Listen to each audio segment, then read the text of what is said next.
Hi, I'm Samuel England. And I'm Amber Wilkinson. We're broadcasting students at Edith Cowan University, and this is Project WA.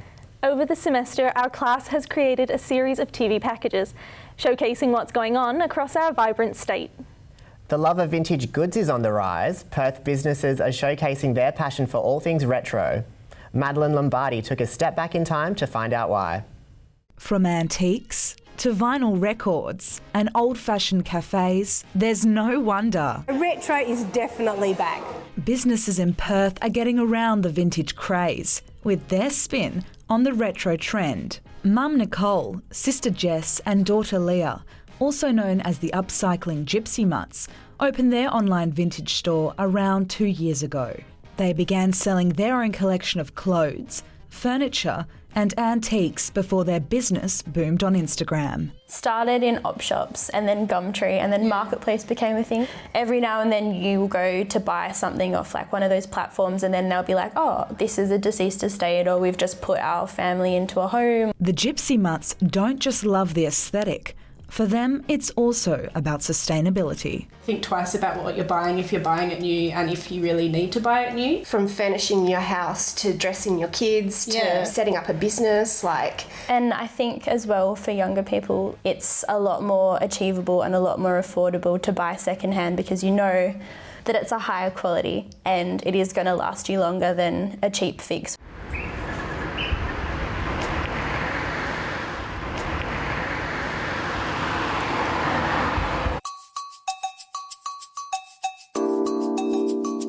Liam Lynch is the co-owner of Rhubarb Records. Over the past few years, he's seen a rise in the demand for music played on vinyl. If you buy a record, well, it's analogue, so there's something different about it from the get-go.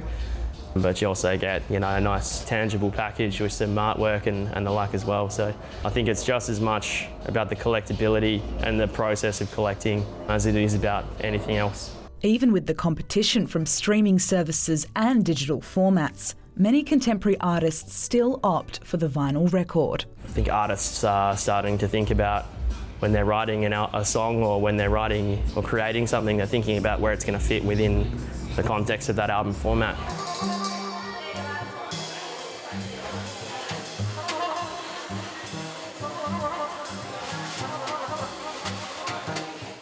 Transporting you to a historic time, Mid-Century Cafe and Collectibles prides itself in offering a timeless retail and dining experience.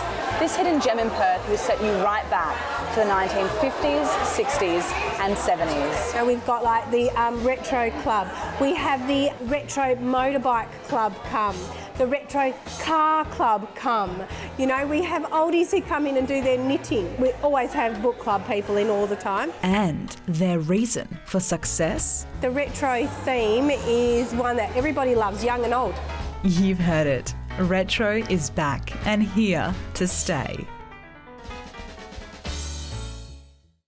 A West Australian university is doing a new study involving light therapy glasses. Natalie Escobar reports on the project, promising to improve the lives of West Australians. Jodie Pereira and her son Josh were both recently diagnosed with multiple sclerosis and says the fatigue caused by MS has greatly affected her life. I used to be a high-functioning person and I still am, but it's affected by fatigue and some other things. But the future is looking bright with a new therapy on the horizon. Researchers at Edith Cowan University are currently researching the effects of light therapy on fatigue and excessive daytime sleepiness in those with neurological conditions. Light therapy glasses can benefit people with sleep disorders, dementia, Parkinson's disease, and traumatic brain injuries. ECU School of Medical and Health Sciences researcher Danielle Bartlett is working on the project and says the research will trial specially made glasses. People living with neurological conditions often have a wide variety of issues that come along with these neurological conditions. One of those is fatigue. This is a very common issue that faces people living with these conditions. And the aim of our research is to try and combat fatigue in these populations. So how do the glasses work exactly? They're to be worn for 60 minutes in the morning to help keep alertness during the day. The glasses have even reached sporting heights. The Australian national football team, the Socceroos, use the glasses to help them stay alert during a flight after their 2017 World Cup qualifying match. So the glasses work by emitting a wavelength that targets specialised cells in the eye called receptors, and these receptors send a signal to the brain to help people maintain their alertness or stay more awake during the day. MSWE General Manager Sue Chaplin hopes their findings will turn into actual therapy options. What we hope to do is to find interventions that are proven to make a positive impact for people living with neurological conditions. Jodie and her son Josh believes that if the therapy is proven to be successful, it will make a significant impact in their lives. If that could be helped, that would definitely change how we would function during the day. It would sort of get us started on the right foot, I think. So yeah, if these glasses work, then I guess I've got 3 days of my life back. Danielle and her research team are currently recruiting people with multiple sclerosis and hope to conclude the project by the end of 2021.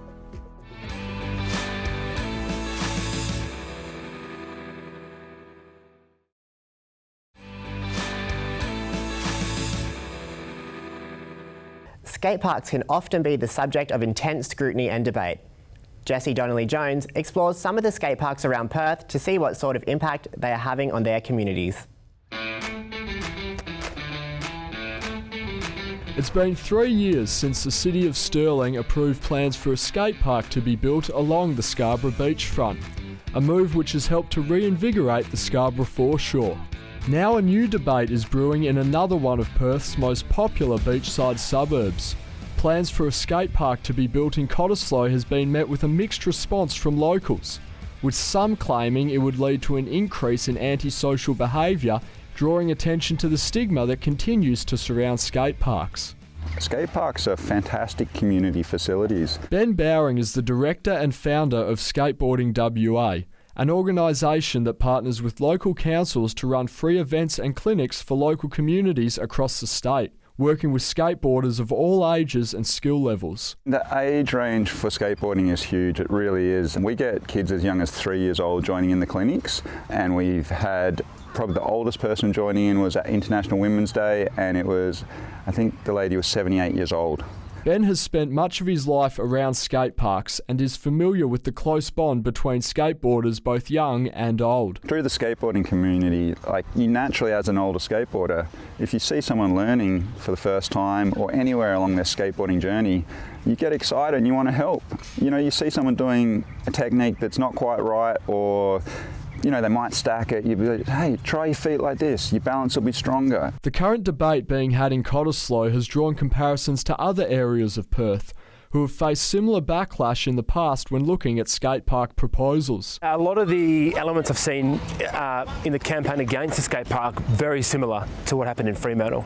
I recall the Fremantle Town Hall debate. The Town Hall was full, you could not get in. Fremantle councillor Aidan Lang recalls the criticism by some locals when talks of a skate park in Fremantle first began 7 years ago. I was in the town hall and watching the extremely fiery debate for and against the skate park, and the fears of graffiti, antisocial behaviour, you know, extreme things, drug dealing. None of those things have eventuated. It's been an extremely positive outcome and development for Fremantle. In recent years, skate parks have become more prevalent for people of all ages within the community. And what was once regarded as an area for unruly and antisocial behaviour has now become much more family friendly for everyone to enjoy. You just go down to one of these facilities and it doesn't take long to see it's packed with kids laughing and smiling, challenging themselves, you know, building up skills and really having a great time. It's not just a skate park, it's a community facility that encourages active participation for everyone in our community. Across the state, more West Australians are switching to a vegan diet, with recent studies showing a plant-based diet can be better for your health and the environment. Brianna Melville has more. Here we go, baby. Let's put pineapple. Yeah. Crystal De Rosario is an avid gym goer and mum of two. She switched to a plant-based diet earlier this year. I remember sort of being a bit adamant about, oh, I can't be vegan because I'm an athlete and I need protein. But then I sort of realised that I was being egotistical and I need to actually try. I thought, did you even try to be a vegan athlete? Her kids, Faith and Katana, are also fans of plant-based foods. I feel like the best way to get them into veganism is not disrupting their diet completely, so they still eat all the foods that they're used to having, except now it's like with a vegan alternative. So like they love lasagna, pizzas, pastas. So like they're still getting everything that they liked before. Vegan plant-based foods are becoming more popular than ever, and now WA cafes are jumping on board, keeping animals and animal products out of their menus. The Hummingbird Plant-Based Cafe in Mandurah opened in July. Owner and chef Carly wants her restaurant to help change the negative ideas around veganism. So a lot of people are just dipping their toe because it's coming and it's new. People want to know more about it, and I want to make it not scary at all. So you can come in here and it's not a scary thing to try. Different Cafe just opened in Victoria Park, and it's already gaining a loyal following. I've been a couple of times in their first week and I'm loving it. So thought I'd come down because I got mum visiting up from Bunbury and took her to try out some of Perth's best vegan food. As eating more plant-based food becomes easier, one question remains. Is food made only of plants enough for a healthy diet? While it's definitely possible to achieve a balanced diet through plants, it certainly makes things a lot more complicated, and you really need the expert advice of a dietitian to guide that process. So what my advice would be to consider increasing our fruit and vegetable intake and potentially reducing the amount of meat that we consume in a week. Despite the challenges of veganism, it's on the rise. Even out in the rural suburb of Kelmscott, plant-based food is gaining popularity. The Pink Deli famously offers a range of vegan options, making sure everyone is catered to. Today, most of the vegan cakes and slices were sold out, but I did manage to snag one of the last lemon slices that are vegan, so I'm gonna give it a try. You can see why they're sold out, that's for sure.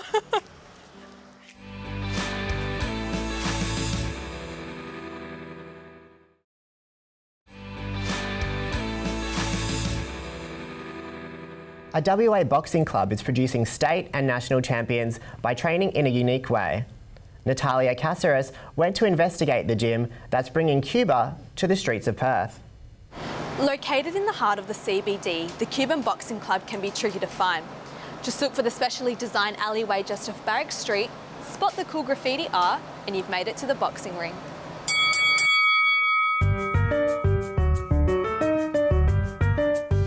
Meet Ruben the Cuban, founder and head coach of the boxing club. When he's not busting a cheeky dance move, the dedicated trainer is busy transforming people's lives through the art of boxing, whilst creating the next generation of professional boxers. So I used to train with Ruben about 10 or 11 years ago at a different gym in Northbridge, and one day he said to me, look, he was looking for a new location, given his first language is Spanish, he asked me if I could help him with the lease. I took him down here, I said, look, this is just a little basement. He said, this is perfect in Cuba, the training in laneways and old sheds. So here we are, and that was 9 years ago, and I'm still loving it. And that's one of the things that makes this little boxing club so unique. The feeling that you're experiencing the streets of Cuba through the atmosphere, the hustle, the music, and of course, Ruben's burning passion for the sport he has loved for many years. Yeah, I was a national champion in Cuba 2 times.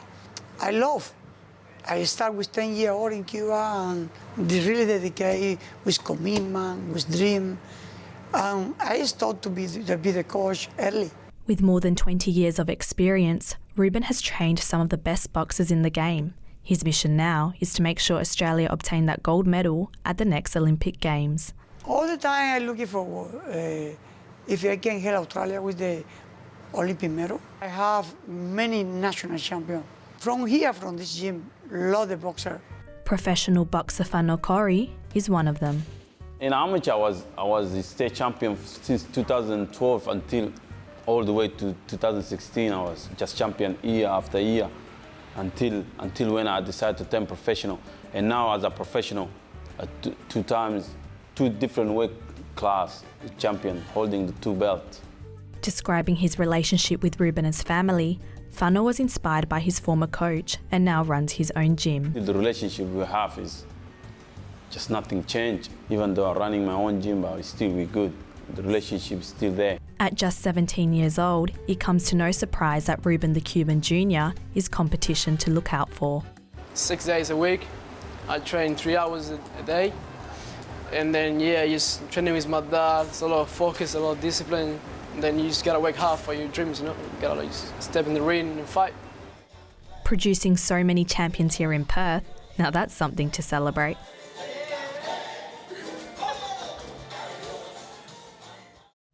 Small bars have become an integral part of Perth's nightlife. The number of pubs and bars is increasing, boosting tourism revenue. Annalise Hunt has more.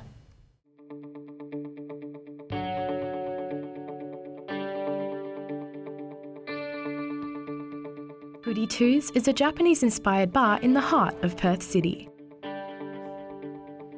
They have one of the widest ranges of Japanese whiskies in Australia. Julia Morgan is the venue manager at Goody Two's. She helped open the bar in 2018. We hadn't really seen any bars that focused on sort of Japanese culture and definitely that kind of after work, kind of, I'd say, underground side of like Tokyo when you go out, and the izakawas and the whiskey highballs and the fun that comes with going out. Goody Two's is the perfect underground hideaway for after-work drinks. Japanese whiskey may be their staple feature, but unique cocktails and Japanese food also fill their menu. Dr. Jude Eland says that Perth's small bar culture has helped tourism in Western Australia grow. For tourism as well, like not just for tourists to come and frequent those establishments, but also in terms of people choosing to work there. So we're getting this real international, multicultural vibe around Perth and the city centre as well. Over in Mosman Park, Rodney's Bait and Tackle is sandwiched between river and sea. The bar is a boat and fishing rods grace the walls. Nathan Nisbet owns the venue and his goal is to make sure there's a place for everyone, not just WA's fishermen. Our clientele will range from 18 to 80, and you walk in the bar and you feel at home and you feel comfortable, no matter what age group or what economic background you're from, how much you earn. But if that's not your style, Perth's Hula Bula Bar is a tiki torch oasis. Hawaiian decorations fill the walls and the cocktails have a vintage flair. According to owner and manager Francesco Italiano, Hula Bula's size creates the atmosphere.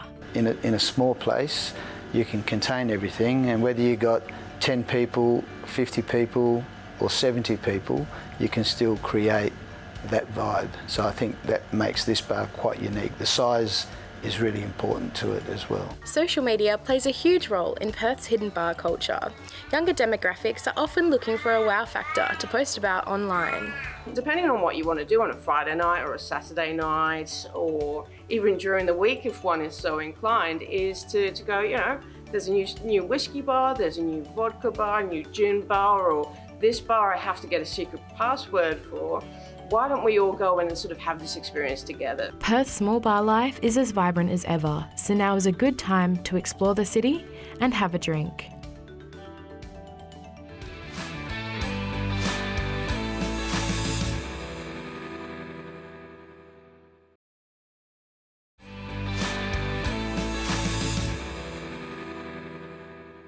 In Perths East, Midland is celebrating its 125th birthday.